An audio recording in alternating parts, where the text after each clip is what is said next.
The Republican running for the U.S. Senate in Ohio, Bernie Moreno, made a campaign stop this evening in Boardman. Ohio Senate candidate Bernie Moreno was in the Valley this evening. Businessman and Republican candidate Bernie Moreno is crisscrossing the state in a tour bus.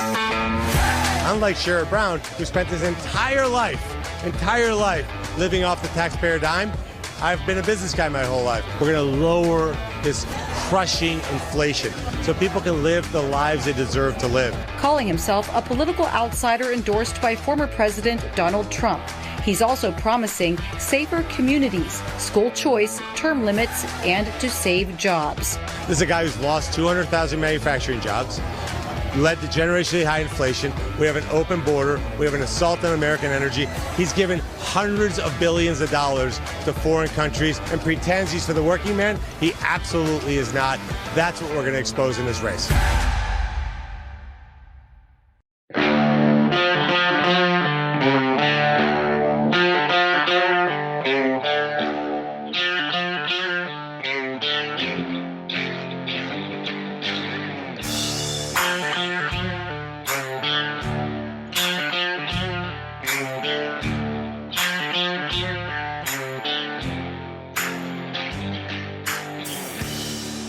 Senator Brown, do you support Kamala Harris's calls to defund the police and abolish ICE?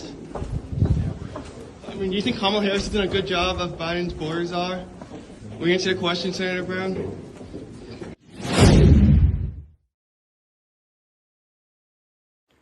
Hi everyone, this is Lad Dilgard with another episode of Stand and Speak.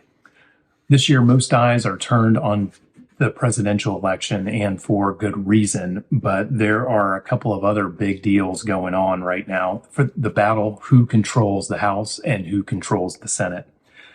Like all national elections these days, it's going to be close, and there are two big races, one in Ohio and one in Montana, that could immediately flip control of the Senate from Democrats to Republicans. There are another 5 races that are pretty tight and could give one side, probably the Republicans, a more commanding majority in the Senate. Right now in Ohio, businessman Bernie Moreno is taking on career government employee Sherrod Brown, while successful businessman Tim Sheehy in Montana is taking on pretend conservative Jon Tester. People are starting to tune in to these races because they are so impactful to what's going on in the nation. So this is almost as important as Trump versus Harris. If Trump wins and the Democrats control both houses of Congress, we're going to have 2 years of investigations, impeachments, impediments to the Trump agenda, and so on. Maybe a House Speaker who tears up the State of the Union address after it's over. I mean, who knows what's in store, but it's not going to be good for the country. If the far left Harris-Walz ticket wins and Republicans control either house, that would stop or slow down the kind of the socialist communist agenda that we know that Harris and Walz will pursue once they get elected. We think that Kamala Harris's agenda will be what it's always been, which is to the left of Bernie Sanders. I know she's been on both sides of many issues, but we know that she'll return to her roots, which is a California far left Democrat, anti-capitalist, pro-immigration, pro-illegal immigration, and an open border. So let's take a look at where we stand in the Senate race. Senator Tester, why did you call Ali Mayorkas your good friend? Why did you call him an optimal candidate for the Department of Homeland Security? Tester White's being a war veteran. Senator Tester White trying to serve the war veteran. Thanks for being here. Good morning, Senator Tester. Will you apologize to the people of Montana for using authentic campaigns, lowering Mershon's firm, which is owned by Judge Mershon's daughter, and President Trump's real popular in Montana? So I don't think they like you using people who use rigged trials. Excuse me, I got more on the island. What Montanans think is common sense is pretty simple. It's not complicated. They want a secure border, safe streets, cheap gas. Cops are good, criminals are bad, boys are boys, girls are girls. So here's a map of the Senate race and how it stands today. The deep blue obviously is where the Democrats are favored to win by a healthy margin. The gray are states that, according to Real Clear Politics, and many kudos to them for just giving us the best information to work with here. The gray is where there's a battle going on. I think maybe there's a battle going on in Nevada also. They have it light blue. West Virginia is a done deal. Jim Justice, the popular governor there, is going to take the seat vacated by Joe Manchin, who's retiring, and there's just several seats that Republicans hold that they're going to continue to hold in Wyoming, Nebraska, Utah, and North Dakota. And then there's states that Democrats hold that they're going to keep: California, Washington, Vermont, and Maine, and so on. It's just highly likely that will be the case. So this year there are 34 seats up for elections, including a special election in Nebraska. 23 are held by Democrats or independents, who are Democrats by just a different name. 4 sitting Democrat senators are not running for re-election. That's Kyrsten Sinema in Arizona, Ben Cardin in Maryland, Debbie Stabenow in Michigan, and Tom Harper in Delaware. Bob Menendez of New Jersey, scandal-ridden as he is resigned to go home to his closet full of gold bars. And LaFonza Butler is turning over the keys to representing the people's state of California, probably to Adam Schiff. But there's maybe Steve Garvey, the baseball legend, who's running against Schiff, but pretty far behind in the polls. Also not running for re-election is nominal Republican Mitt Romney of Utah. So Republicans can take control of the Senate with two wins. So right now it's 51-49. Democrats control. Assuming that Jim Justice wins in West Virginia, it'll be 50-50 with Kamala Harris, or Democrat would cast the deciding vote in ties, like Kamala Harris has done many times since she's been the vice president. So with Jim Justice, that makes it 50-50. Bernie Moreno wins or Jon Tester wins, Bernie Moreno wins or Tim Sheehy wins, Republicans would control the Senate. If both of them win, then Republicans control the Senate 52-48, which is a little bit more breathing space. The best case scenario for Democrats is to hold the 50-50 tie and hope that Kamala Harris and Tim Walz win, and then Tim Walz would cast the deciding vote on many matters. So let's take a look at those seats in Ohio and Montana. Jon Tester has a voting record in Montana just right in line with Nancy Pelosi, Joe Biden. He is a Democrat. He is a liberal Democrat. He's voted on everything. He has a Democrat voting record. But every 6 years, he returns to Montana, gets on a tractor, puts on a flannel shirt, and pretends to be a conservative guy who's a farmer and a rancher or whatnot. And unfortunately, the voters of Montana have bought that over the years. Trump won the election in Montana by 16 points in 2016.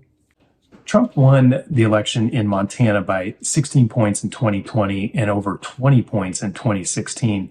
But somehow Tester has managed to eke out 4 or 5 point wins in his elections. This is a extraordinary thing in my book, and we'll talk about Sherrod Brown essentially copying that same playbook in Ohio. But this means that people go to the polls and they vote in Montana, they vote for Donald Trump, and then 20 to 30% of them also vote for Jon Tester. This doesn't make any sense whatsoever. And we kind of joke around a little bit that people who do that really shouldn't be allowed to vote at all. It's obviously a joke, but because they don't understand that they're voting for two opposite ends of the same thing. You're voting to love the Cleveland Browns and you're voting to love the Pittsburgh Steelers. It doesn't make any sense. You're canceling your own vote if you vote for Trump and then vote for Jon Tester. So that is just voters not understanding or being ignorant of the policies and issues as to what Jon Tester is voting for. Sherrod Brown in Ohio. Donald Trump has won Ohio in the last two cycles by 8 points. Solid wins. But Sherrod Brown is gunning for his fourth term as the United States Senator, and he had multiple terms before that in other statewide offices.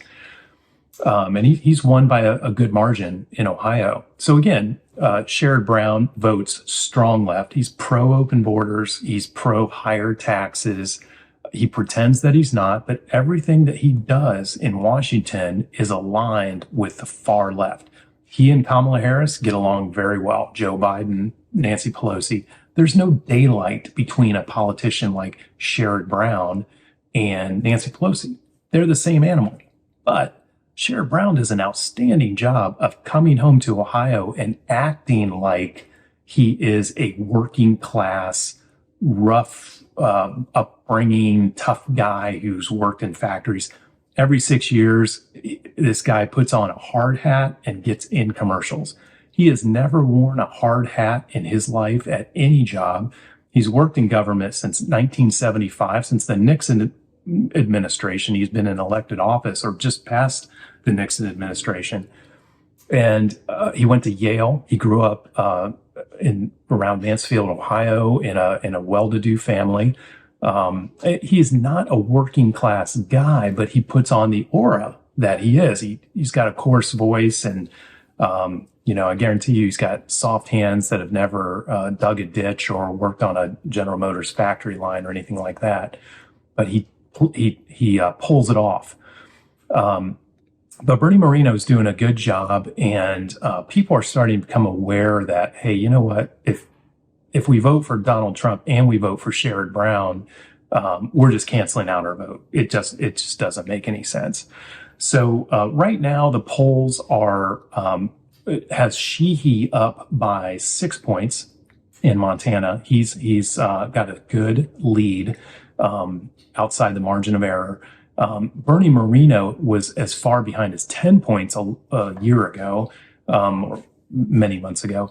And now he is closing the gap. He's running a strong advertising campaign, spending millions of dollars. Up until the election day, Bernie Moreno is going to be matching Sherrod Brown's commercial buys dollar for dollar, and those are having an impact. The last poll had Bernie Moreno trailing Sherrod Brown by 2 points within the margin of error. So Bernie Moreno has a good chance of capturing this seat for the Republican Party. He has been sharp on the campaign trail. He makes friends easy. He's very comfortable. He speaks to issues in a way that normal folks can understand. And he's a very successful guy. He's owned a lot of car dealerships, and what I like most about his background and story is that he was a legal immigrant from Colombia, came over as a child with his family, and has made himself successful. He's done a great job. And one other story about Bernie Moreno that I've told a couple of times is that I was at the Senate debate in 2022, I believe, maybe it's 21, at a church in Columbus. It was the primaries for the election cycle that J.D. Vance ended up winning and Bernie Moreno ended up dropping out. But many of the big shots were there. Mike Gibbons, Josh Mandel, and many Senate candidates were there, including Bernie Moreno. After the debate was over, it was a really cold, rainy, nasty night. It was a bad winter day, and all the candidates filed out, took off, except Bernie Moreno. He stayed in the church with me and about 4 or 5 other people, just kind of regular people. We were talking to him, about COVID and business and economics and everything, and for a few minutes. And the pastor of the church walked by, and he was tidying up the place after hosting this debate. Bernie Moreno chased down this pastor and said, "Hey, can I help clean up? Do you need any help cleaning things up or folding up the chairs? My folks, I can help you, and my folks can help too." That told me something about the kind of humble guy that Bernie Moreno is. He didn't have to do that. He's worth millions and millions of dollars. All the other candidates just bolted for the exits in their cars and took off. This guy stayed behind and asked the pastor if he could help clean up the church afterwards. This was just a couple of years ago. This wasn't 30 years ago. I was impressed by that. And, I think Bernie Moreno is the kind of guy that, most of us would like to have in a leadership position, in a responsible leadership position. So it's going to be a close race, and it's going to go down to the wire. The next episode, we are going to look at those 5 states that are gray or light blue: Nevada, Arizona, Wisconsin, Michigan, and Pennsylvania, and look at the state of those Senate races. This has been Lad Dilgard of Stand and Speak. We hope you've enjoyed this, and you go to YouTube and you subscribe to our channel and you hit that little thumbs up to tell us that you liked it. And you can find us on X at Lad Dilgard or Stand and Speak. I hope everyone has a great weekend. Thank you.